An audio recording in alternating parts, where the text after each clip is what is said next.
तो बजट 2025 आ चुका है। No income tax payable up to income of 12 lakh rupees.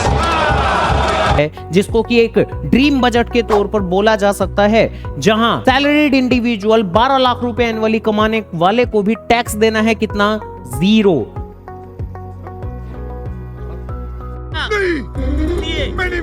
तो मेरे प्यारे प्यारे क्लास 12th वाले नालायकों, कोई ज्यादा टेक्निकल बातें नहीं करूंगा, बल्कि आपकी पढ़ी गई पढ़ाई जो हमने क्लास 12 के अंदर, क्लास 12 के अंदर मैक्रो इकोनॉमिक्स में गवर्नमेंट बजट में पढ़ा है, तो उसी को कोरिलेट करते हैं रियल लाइफ गवर्नमेंट बजट से। तो पढ़ाई के अंदर हमने पढ़ा है गवर्नमेंट बजट के कुछ एक ऑब्जेक्टिव्स होते हैं हमारे, कौन कौन से? Reallocation of resources, redistribution of income and wealth, economic growth, economic stability और बैलेंस रीजनल डेवलपमेंट। तो बारी बारी से कुछ एक की हाइलाइट्स देखते हैं कि क्या क्या ऑब्जेक्टिव अचीव करने की कोशिश कर रही है गवर्नमेंट। तो सरकार ने एनर्जी एलोकेशंस को बढ़ाने के बारे में बातें की हैं, जहां कह सकते हैं हम, इनडायरेक्टली कह सकते हैं हम, ईवी सेक्टर को प्रमोट करने की बातें की जा रही हैं, जिसकी मदद से वो रीअलोकेशन ऑफ रिसोर्सेज नाम के ऑब्जेक्टिव को अटेन करना चाह रहे हैं, प्रमोट करना चाह रहे हैं एक specific sector, EV sector and so on. इसके साथ कैपेक्स, जिसका मतलब है कैपिटल एक्सपेंडिचर, उसको राइज करने की बातें कही हैं इस बार सरकार ने, जो कि डिपिक्ट करता है सरकार ज्यादा कैपिटल एक्सपेंडिचर करेगी, इकोनॉमी के इंफ्रा को और डेवलप करने की कोशिश करेगी।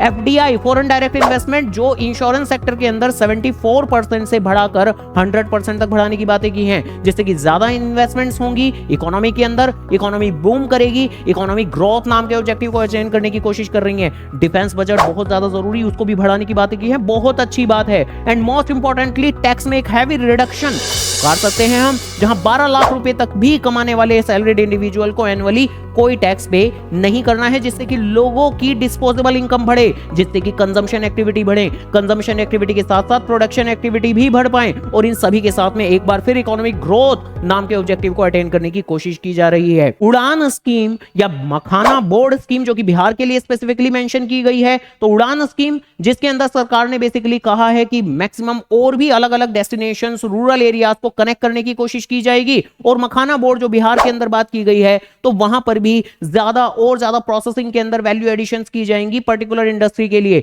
तो जो अंडर डेवलप्ड एरिया हैं उनकी डेवलपमेंट के लिए और नेसेसरी सही स्टेप लिए गए हैं, सरकार के द्वारा बोले गए हैं। कह सकते हैं बैलेंस रीजनल डेवलपमेंट नाम का ऑब्जेक्टिव अटेन करने की कोशिश की गई है। एंड लास्टली कैपिटल रिसीट्स को कम करने की बातें की है सरकार ने। कैपिटल रिसीट जानते हो ना, जो बोरोइंग होती हैं, जो डिसइन्वेस्टमेंट होती हैं, जो आमतौर पर एक इकोनॉमी के लिए बिल्कुल भी अच्छी नहीं मानी जाती, तो उनको कम करना यानी एक पॉजिटिव साइन दिया है सरकार ने। तो उम्मीद करता हूं बातें समझ में आई होंगी। अगर बजट का और डिटेल एनालिसिस चाहिए तो लीव योर कमेंट।